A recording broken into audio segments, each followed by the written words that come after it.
You know the stories of the swimmer? Should I tell it? You probably have. Should I or not? So we have this young female swimmer, great, really great. She's a champion, and she wants to break the United States record in some kind of an event. And she needed about 1/8 of a second. And she was standing on the line and she's ready to go. And I tell the story. It's a crazy story. You know, I'm not supposed to be saying because it's politically incorrect to talk about it. It's politically incorrect. They don't want to talk. They don't want to mention it. I don't understand why it's politically incorrect, but I think that's why I got elected in the first place. But this beautiful athlete wants to break 1/8 of a second, and she can do that. She's going to be so proud. And you know, she looks down to the left and she sees these beautiful young women that she's been competing with for many years. For 10 years, she knows them all and sort of grow up, you know, it's that perfect triangle at the top. And she sees them and she looks down to the right and she sees them and she's so happy to see them. And she looks to her right over here, right next to her, there's this giant person. And she didn't really know who it was. And he was just given the Female Athlete of the Year, by the way. Did you know? I don't think of it. Is our country going to hell or what? Okay. Nothing. Look, he's sure a very nice person, but he had a wingspan like this. He was dying. She's looking up. She said, "Oh my God, he looks like he could be trouble." Or she looks like. And it was quite scary, but she figured she's the best, so she's going to win. Well, she was badly injured in that race. You know why?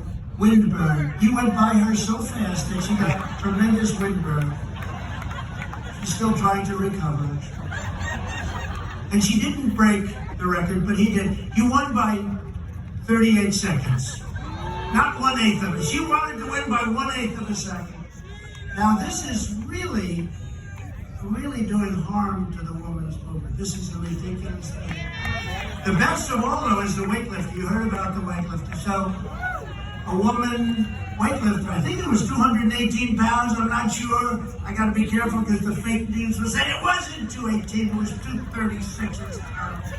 Whatever the hell it was, she wanted to break the record by 1/8 of an ounce on each side. So they have these big, big heavy barbells, and they have on the sides all the weights, right?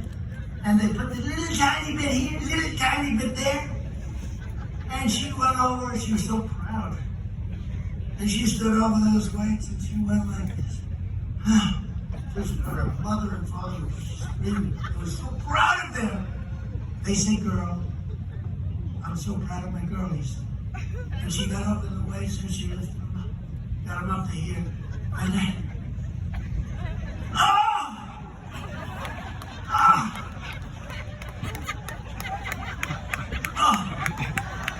no, not enough. Couldn't make it.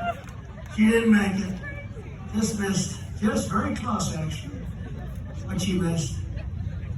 And then this person in a male's body, that's what you say, as they call it. A person in a male's body happened to come up. And they said, "Have you lifted before?" He said, "Not much. I don't know too much about it." And he stood over the weights. He wins! He could have lifted another 200 pounds over his head. We are hurting women very badly. I said the other day I would be the greatest coach in the history of women's basketball. I would go to LeBron. I don't like LeBron James at all. I think he's a terrible person. I would go to LeBron James despite my dislike. And I would say, "LeBron, have you ever thought of being a woman? Because I'm a coach. And I want you on my team, and I want to get a few other guys, perhaps from the NBA, to be on my team. I would have the greatest team in history. They would never lose. They would win every game by 70, 80, maybe 90 points. It's crazy. What they're doing to women's sports is a disgrace. It's a disgrace. And it's very unfair to a thing called the women's movement, because I'm a big believer in the women's movement. And very unfair thing. So whether it's politically appropriate or not, I'll say it, it's a disgrace what they're doing. How stupid is that?